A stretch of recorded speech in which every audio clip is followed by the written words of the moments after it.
जय मसीह सबैजनालाई आएप सबैजना सन्चै हुनुहुन्छ होला। परमेश्वरको कृपाले हजुरलाई स्वागत छ रिड बाइबल विथ मार्थामा। म फेरि पनि उपस्थित भइसकेको छु हजुरलाई वचन सुनाउनको निम्ति। योभन्दा अगाडि चाहिँ हामी दोस्रो शमूएलको पुस्तक 22 अध्यायसम्म पढेर सुनिसकेका छौँ भने आज चाहिँ हामी 23 र 24 यानि आज दोस्रो शमूएलको पुस्तक हामी सक्नेछौँ। सुरु गरौँ। सुरु गर्नुभन्दा अगाडि हजुरले लाइक, सब्सक्राइब अनि सेयर गर्न नभुल्नुहोला। दाउदका आखिरी वचनहरू। दाउदका आखिरी वचन यिनै हुन्। इसैका छोरा दाउदको बानी यही हो, ती मानिसको बानी जसलाई परमेश्वरले उच्च पार्नुभयो, याकुबका परमेश्वरद्वारा अभिषिक्त राजा र इजरायलका भजनहरू गाउनेको बानी। परमप्रभुका आत्मा मद्वारा बोल्नुभयो र उहाँको वचन मेरो मुखमा थियो। इजरायलका परमेश्वर बोल्नुभयो, इजरायलका चट्टानले मलाई भन्नुभयो, जसले न्यायसित मानिसहरूलाई शासन गर्छ, जसले परमेश्वरको भय राखिकन शासन गर्छ, त्यो सूर्योदय हुँदा बादल रहितका बिहानको ज्योति जस्तै छ। त्यो चाहिँ पानी परेपछि जमिनबाट घाँस उमार्ने उज्यालो जस्तै छ। के मेरो घराना परमेश्वरसँग ठिक छैन र? के उहाँले मसँग सबै भागमा सुरक्षित र व्यवस्थित भएको एउटा अनन्त करार बाँध्नु भएको छैन र? के उहाँले मेरो उद्धारलाई फलवन्त बनाउनुहुने छैन र? अनि मेरो प्रत्येक इच्छा पुरा गर्नुहुने छैन र? तर दुष्ट मानिसहरू सबैलाई काँडा जस्तै गरी कतै फैलनुपर्ने, कतै फालिनुपर्छ, जसलाई हातले जम्मा पनि गरिँदैन। फलाम वा काठको हतियारले बाहेक काँडालाई कसैले छुँदैन। काँडाहरू जहाँ छुपारिन्छन् त्यहीँ जलाइन्छन्। दाउदका वीर वीर मानिसहरू। दाउदका वीर वीर मानिसहरूका नाउँ यिनै हुन्।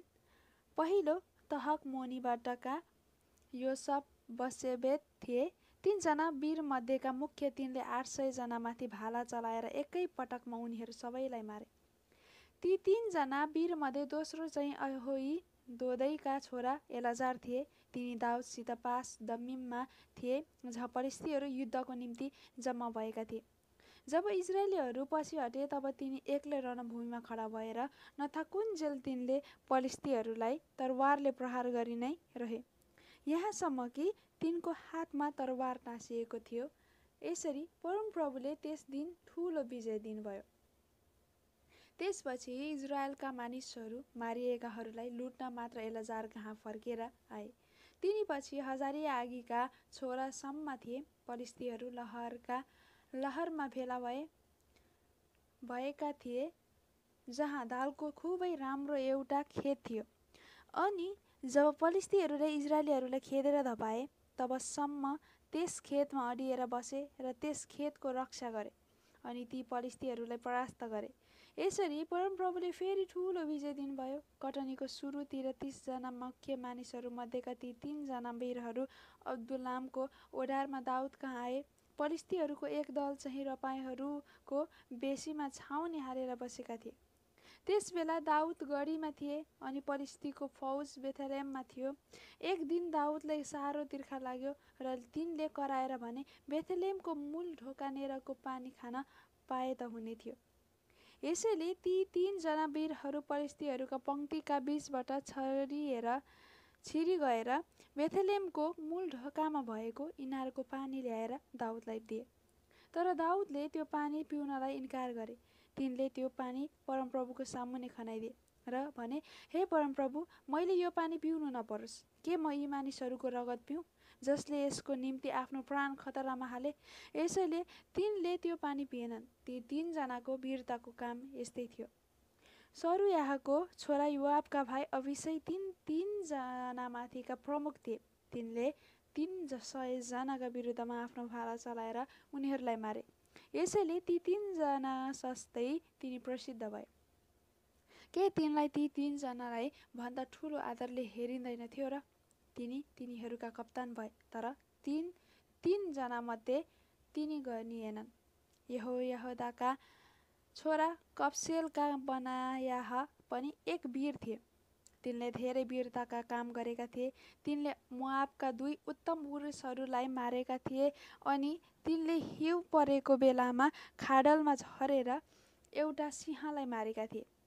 तिनले नै 1 जना ठुलो आकारको 1 जना मिस्रीलाई मारे, जसको हातमा एउटा भाला थियो। बनाया एउटा लाठो लिएर त्यस कहाँ गए र त्यस मिश्रीको हातबाट भाला खोसेर त्यसकै भालाले त्यसलाई मारे।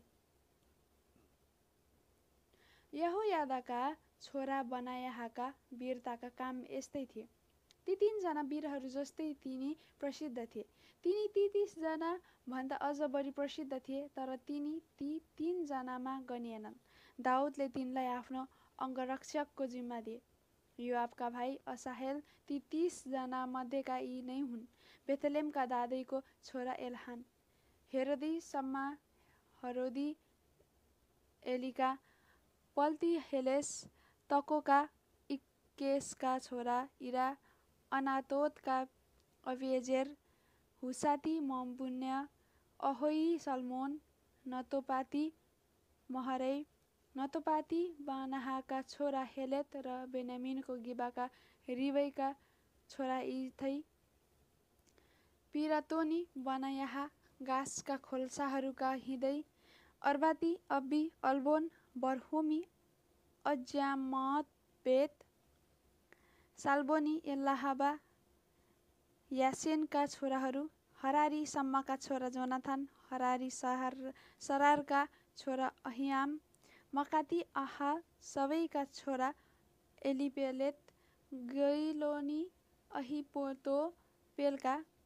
छोरा अलिआम, कर्मेलका हेस्रो, अर्बी, पारै, शोबाका नातानका छोरा गिगाल, हग्रीका छोरा अम्मोनीसेलेक, बेरोती नहरै, जो सरुयाहाका छोरा योआबका हतियार बोक्ने थिए। इत्री हिरा, इत्री गारेब र हित्ती उरिहा सबै जम्मा 37 जना थिए। दाउदका जनगणना र त्यसको दण्ड। फेरि परमप्रभुको क्रोध इजरायलीहरूमाथि धन्कियो अनि उहाँले दाउदलाई तिनीहरूका विरुद्धमा सुर्याउनु भयो र तिनलाई इजरायल र यहुदाको गणना गर्नु भनी हुकुम गर्नुभयो। यसैकारण दाउदले योआब र तिनीसँग भएका सेनापतिहरूलाई दानदेखि बेर्सेबासम्म इजरायलका सबै कुलहरूका चारैतिर गएर लडाकु मानिसहरूको गणना गरेर तिनीहरूको सङ्ख्या तिनी कहाँ ल्याउन भनी हुकुम गरे। तर योआबले राजालाई भने, परमप्रभु हजुरका परमेश्वरले मानिसहरूलाई 100 गुणा वृद्धि गरिदिउन् र हजुर मेरा मालिकका आँखाले ती सबै कुरा देख्न पाउन्, तर मेरा मालिक राजाले यस्तो काम किन गर्न चाहनुहुन्छ?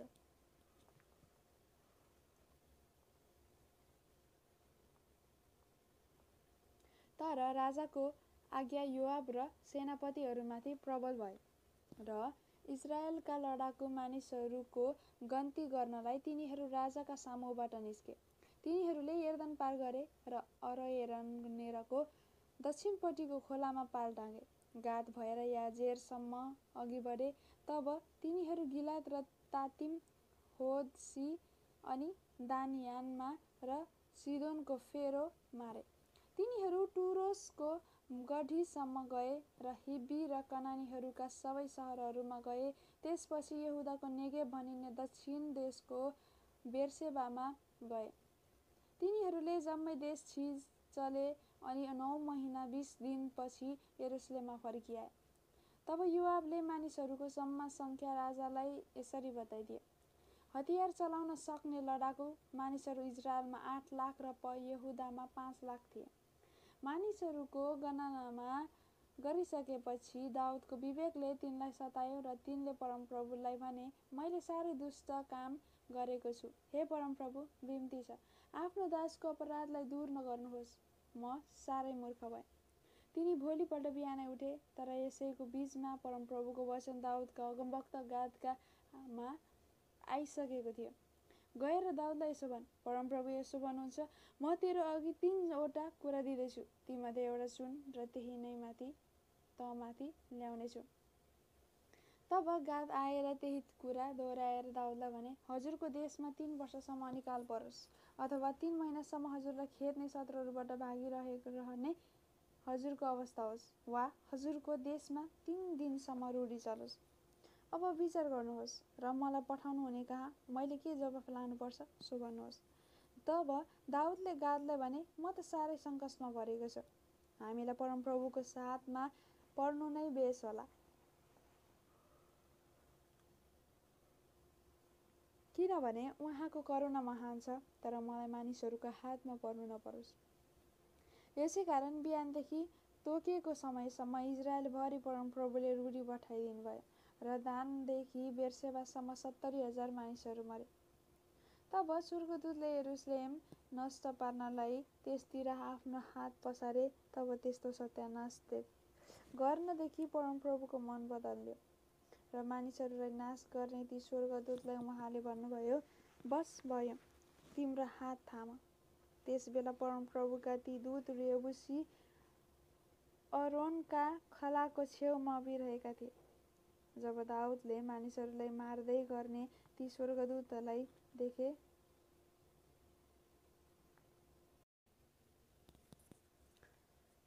तब तिनले परमप्रभुलाई भने, यो खराबी त मैले पो गरेको हुँ, पाप मेरै हो, तर यी बिचारा भेडाहरूले के गरेका थिए? तपाईँको हात म र मेरो घरानामाथि परोस्। दाउदको बेरी।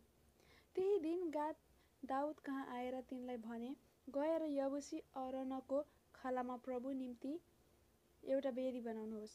गादद्वारा परमप्रभुले आज्ञा गर्नुभए झैँ दाउदमाथि उक्लेर गए। जब अरोनले राजा र तिनका मानिसहरूलाई आफू भएतिर आइरहेको देखे, तब तिनी गएर राजाको सामुन्ने घोप्टो परी दण्डवत गरेर भने, हजुर किन हजुरको दासलाई भेट गर्नलाई आउनुभयो? दाउदले जवाफ दिए, मानिसहरूमाथि चलेको यो रूढी बन्द होस् भनी परमप्रभुको निम्ति एउटा बेदी बनाउनलाई तिम्रो खला किन्न अनि भन्न म आएको हुँ। अरौनाले दाउदलाई भने, बिन्ती छ, हजुर त्यो लानुहोस् र जस्तो योग्य सम्झनुहुन्छ त्यस्तो बलिदान चढाउनुहोस्। होम बलिको निम्ति म कहाँ गोरुहरू र दाउराको निम्ति तिनका जुवा र दाइँ गर्ने काठहरू छन्। अरौनाले यो सबै राजालाई तिनका कामको निम्ति दिएर भने, परमप्रभु हजुरका परमेश्वरले हजुरलाई ग्रहण गर्नु हो। तर राजाले अरौनालाई भने, होइन, म तिमीबाट किन्नेछु। पैसा नपरेको चिज लिएर परमप्रभु मेरा परमेश्वरलाई म बलिदान चढाउने छैन। यसकारण दाउदले त्यो खला र गोरुहरू चाँदीका 50 सिक्कामा किने। त्यहाँ तिनले परमप्रभुको निम्ति एउटा वेदी बनाए र होम बलि र मेलबलिहरू चढाए। तब देशको निम्ति तिनले गरेको प्रार्थना परमप्रभुको स्वीकार गर्नुभयो र इजरायलमा चलेको रूढी थामियो।